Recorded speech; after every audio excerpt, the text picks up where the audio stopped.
熬煮豆浆是一项看起来极其简单，但做起来却极其复杂的工作。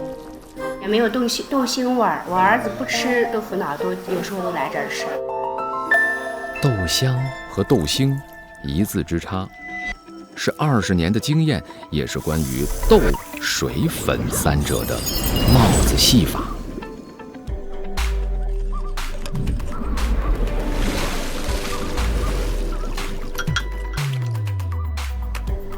老邱的豆腐脑属于传统的蒸碗，比熬煮更高的温度，能够更加彻底地去除豆腥气，又能给小碗单独消毒，干净又卫生。